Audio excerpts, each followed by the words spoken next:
51 Ways to End Your World by Charis Emanon, I hope I'm saying that right, from Montauk Press, is a quirky romp following a cast of distinct and charmingly flawed characters, dealing with a series of apocalyptic catastrophes intended to save the world, ultimately.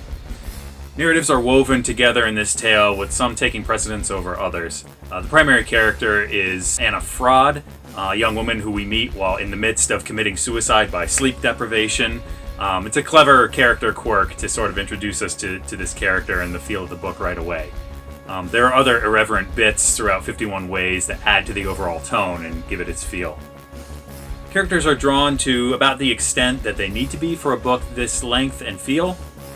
Some are fleshed out nicely, while others act more as archetypal characters, sort of caricatures, but they mostly work within the confines of this tale. Spots where motive is sparse is usually made up for in other places where traits are shown and explained more cleverly. There's a good deal of wackiness here that keeps the mood light as the world literally ends around the characters. A lot of the humor hits really well here.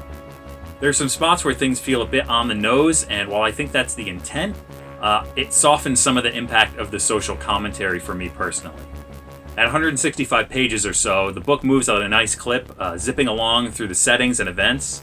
The tone is darkly comedic, and it oscillates between sweetness and cynicism in an appealing way. The black humor is done really well, and nothing ever got too heavy for my tastes.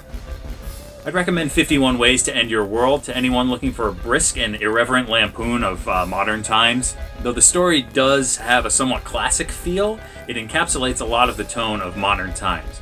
I'd say to give this one a read, unless tales like that are too real for you. You can check it out, electricsoupforthesoul.com, and you can check out montagpress.com and look into 51 Ways to End Your World. What do you say, Winston? What would you rate this one? I rate 51 Ways to End Your World by Charis Emanon for well-intentioned apocalyptic volcanoes.